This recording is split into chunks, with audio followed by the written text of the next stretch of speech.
On retrinque puisqu'on a presque tous des... Oui. On retrinque une nouvelle fois. Re-bienvenue Non, à vous Trois êtes Potes et là, un Ciné. incroyable. Salut.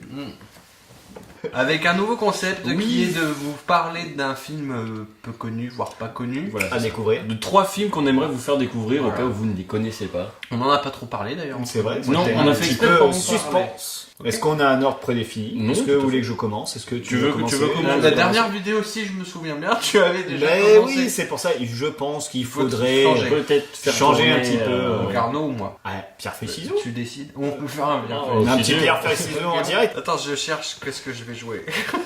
Oh non, ça se réfléchit pas. C'est bon, je sais. Vas-y. Ah, attends. 1, 2, 3. Ah, donc, C'est moi Mais qui... je- Donc, alors, si je gagne, je commence. ouais, tu gagnes, donc tu commences. Ah, ok. Ah d'accord, bah, tu t'es fait niquer. Ah, Désolé, moi je le voyais comme ça. On n'a Ah, pas ok, défini les règles du jeu. ok. Bon. Attends, je C'est sors toi qui les... s'y colle. Alors moi, je vais vous parler d'un film qui est pas forcément un chef-d'œuvre, qui est un film français qui s'appelle Eden, qui est sorti en 2014, qui est catégorisé dans le genre drame, ils ont mis drame, histoire, qui fait 2h11, qui est un petit peu long, c'est peut-être un de ses plus gros défauts, c'est qu'il est un petit peu long, mais il m'a beaucoup touché et j'ai envie de vous en parler pour deux raisons. D'abord parce que je pense qu'il est pas hyper connu et que peu de gens... Il est passé complètement à la trappe. Ouais, il est plutôt pas mal passé.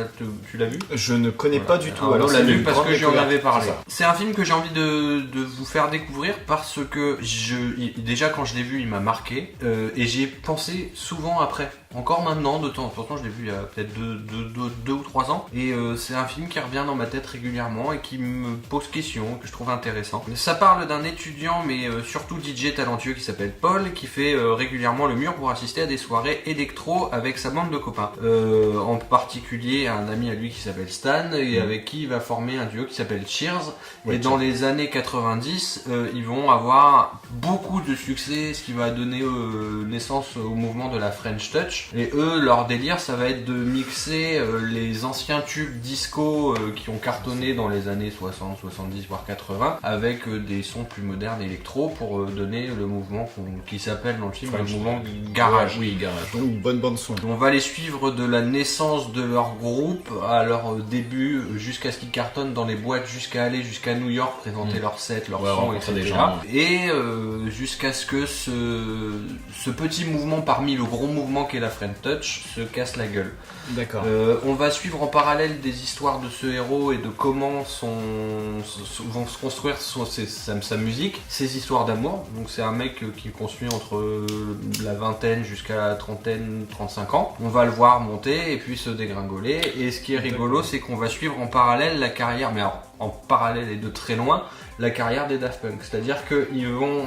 D'accord. Ils finissent toujours par les rencontrer. Voilà, À un d'une moment manière donné. ou d'une autre, d'une manière plus ou moins Ils distancière. se croisent à chaque Ils fois. vont se croiser en soirée, ils vont dire tiens toi t'es qui, il y a une soirée dans une boîte de nuit où les Daft Punk vont présenter leur son, il y a une autre soirée carrément dans un appart avec les gens de la haute du mouvement techno électro émergent où les Daft Punk vont présenter leur premier son qui va donner naissance au premier album Homework. Et donc c'est pas du tout eux qu'on suit et c'est vraiment de très loin. Ouais, c'est pour montrer ceux qui ont Voilà. raté entre guillemets par rapport à ceux qui ont eu un Il succès y a le énorme. duo qui va fonctionner qui est Daft Punk qui a eu le succès énorme et le duo qui n'a pas fonctionné qui est Cheers qui Plutôt est indépendant. voilà et qui eux ne va pas avoir le succès qu'ils auraient espéré. C'est ça. C'est réalisé par Mia Hansen-Love Ouais, c'est qui a coécrit le scénario avec son frère qui lui-même a vécu cette aventure. C'est-à-dire que Ah oui, c'est- il était là. il était donc là. c'est un peu enfin c'est C'est- biographique. c'est quasiment biographique, alors c'est quand même une fiction, mais qui s'inspire largement de ce que son frangin a vécu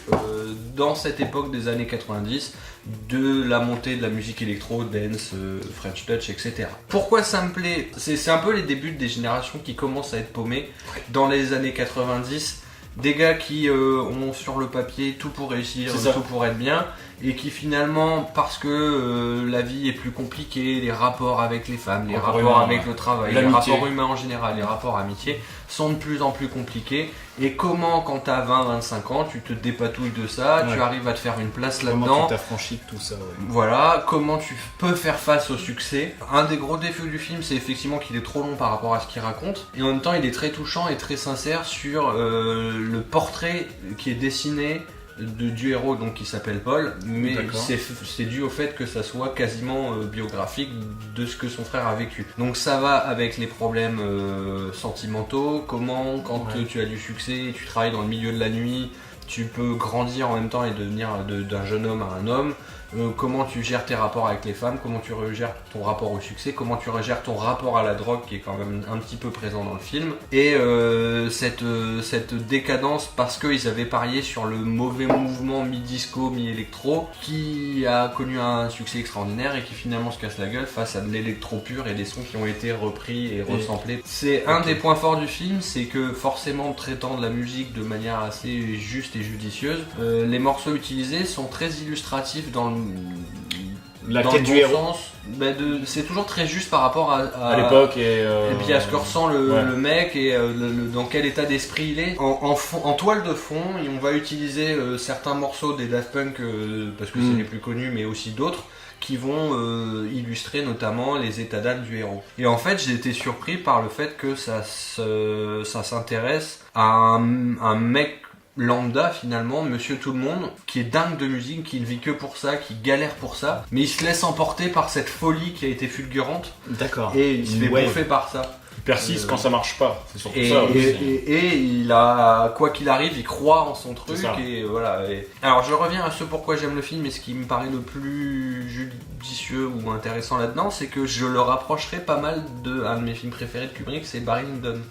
Où on suit de la même manière l'ascension d'un mec qui a tout pour réussir, qui va gravir les échelons et devenir un mec important, et qui par ses mauvaises croyances ou ses mauvaises influences ou son arrogance faire les mauvais choix Son et entourage. finir par et son entourage finir par dégringoler. Alors moi ce que j'aime beaucoup aussi c'est comment on dépeint les années 90 et qu'on arrive à te montrer le temps, l'air d'une époque, l'ambiance d'une Oui, époque, ça, la ouais. mentalité d'une époque, Dans la les boîtes de philosophie. nuit, dans les Voilà, machins et tout, ça ouais. c'est hyper fidèle et hyper bien, Ouais, c'est bien fait, ça. montré. Sa part est assez c'est pas- autorisante hein, quand même, mine de Oui. rien. C'est assez lent, c'est assez bien cadré. Parce qu'aujourd'hui, faire des films comme ça en France, on C'est un en film- a pas beaucoup des films C'est comme un ça. pur film français Ouais, c'est un moderne. C'est vrai. Parce qu'on est très théâtral au niveau français, au niveau du cinéma. Donc, Mais, c'est toucher vraiment, à la patte French Touch électro ou French Touch. Mais justement, ça musical. n'a pas le visuel de la French Touch, si tu veux.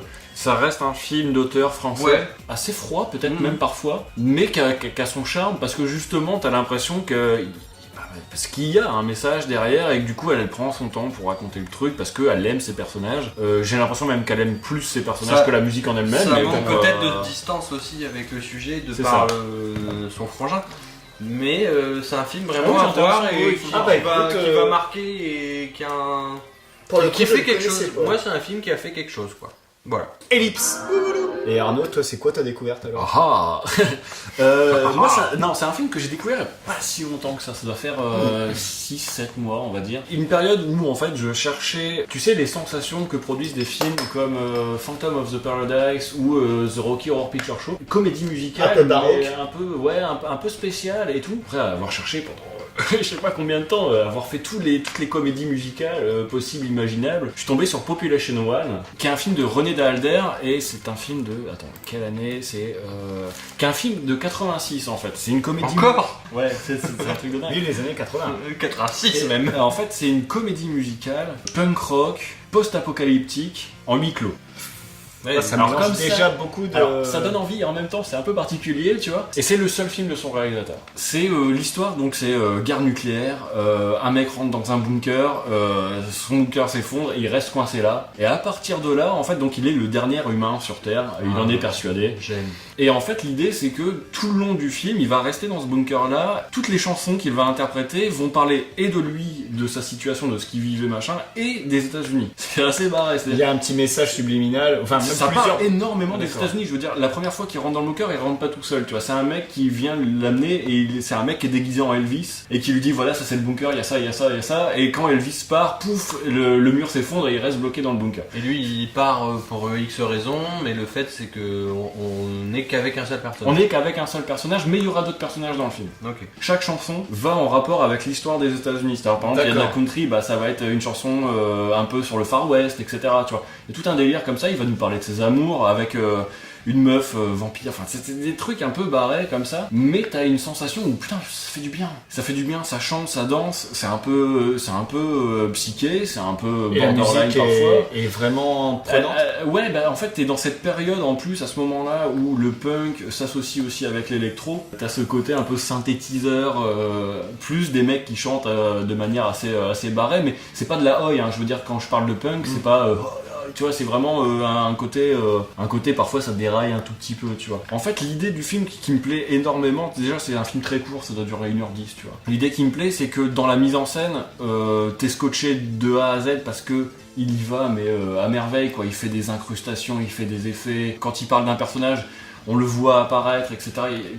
Je sais pas, au bout d'un moment, t'as plus l'impression d'être dans ce bunker-là et C'est onirique un peu. Ouais, ça part dans tous les sens et il y a un vrai montage, il y a des idées qui pulsent mais toutes les 3 secondes. En fait, c'est ça qui est excellent dans ce film-là, c'est qu'il y a des idées visuelles mais toutes les 3 secondes. Tu sais, là, tu fais ah bah il a fait ça, ah bah il fait ça, ah il fait ça, putain mais ça me fait délirer quoi, tu vois. Et je sais pas, je saurais même pas comment vous le vendre à 100%.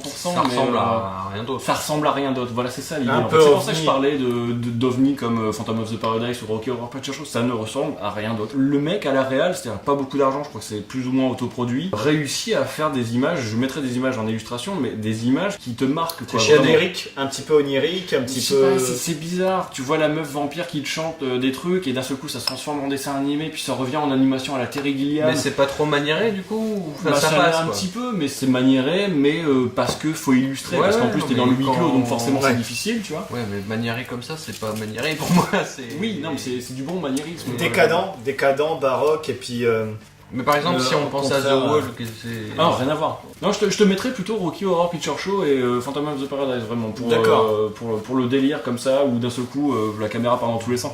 À un moment donné, il chante dans sa salle de bain, et puis t'as le pommeau de douche qui s'anime, t'as des trucs comme ça qui bougent. Tu sens qu'il y a du 35 mm, mais tu sens aussi qu'il y a de la vidéo. Tu sens qu'il y a un mélange de plein Il y a un choses. petit peu de travail de vidéo derrière. en Ah, il y a fait. énormément de choses, il y a de la Artiste. projection derrière, il y a vraiment plein de choses. Donc en fait, il essaie de repousser peut-être un petit peu les limites de la vidéo en association C'est avec la musique. expérimental. En plus, Un on peu est- expérimental, ouais. Oui, c'est expérimental. Une performance T'es un en petit peu- 86, donc évidemment la vidéo il essaye quand même de jouer avec. C'est pas le début, mais on n'est pas loin quand même.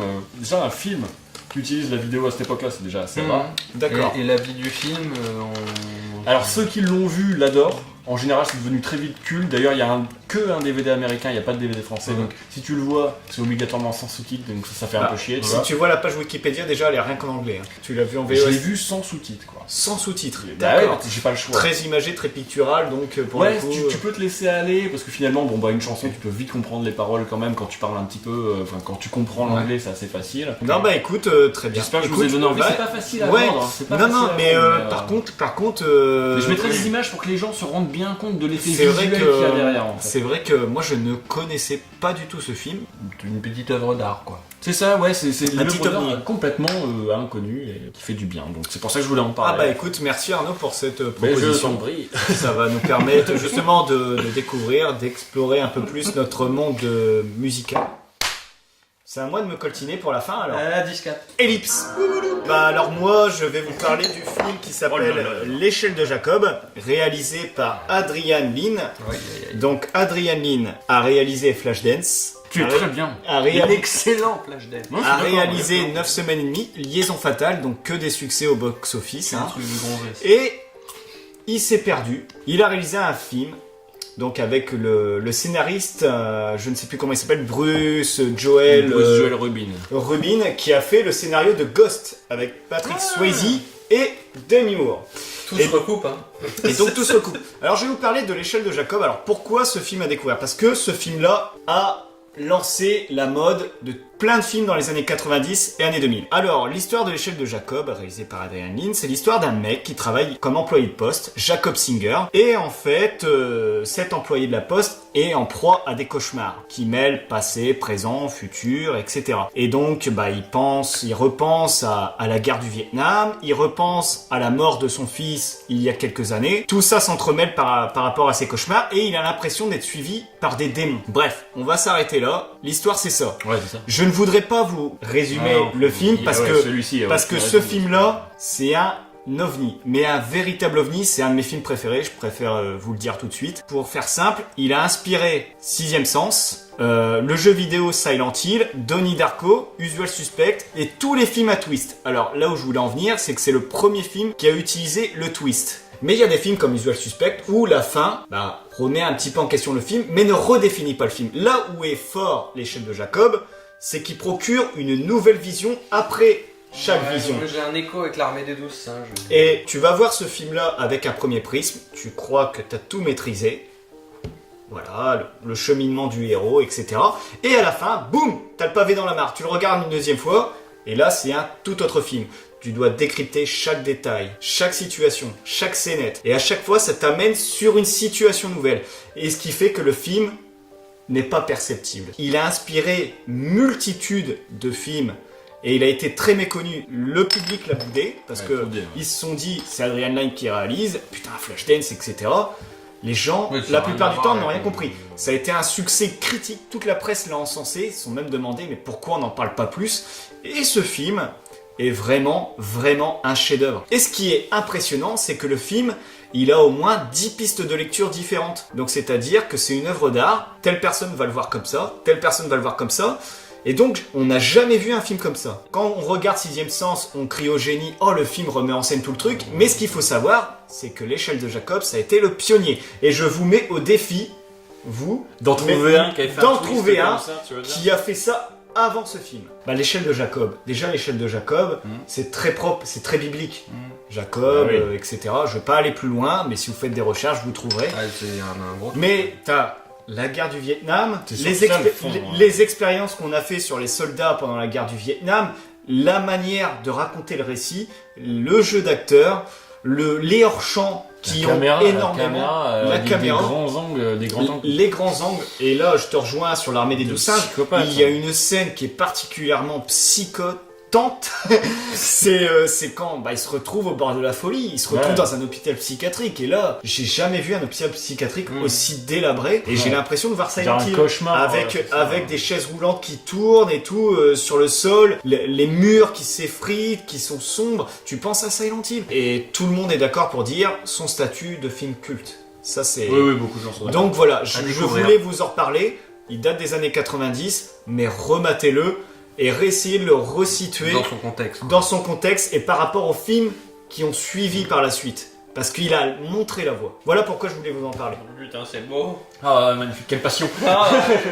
Merci les gars, je vais pleurer. Magnifique. En espérant que vous les découvriez, éventuellement que vous nous donniez vos avis dans les commentaires. En tout cas, on se retrouve pour sans doute une prochaine vidéo avec un concept plus traditionnel sur un film qu'on ira voir au cinéma. Voilà. Merci, à bientôt. Salut.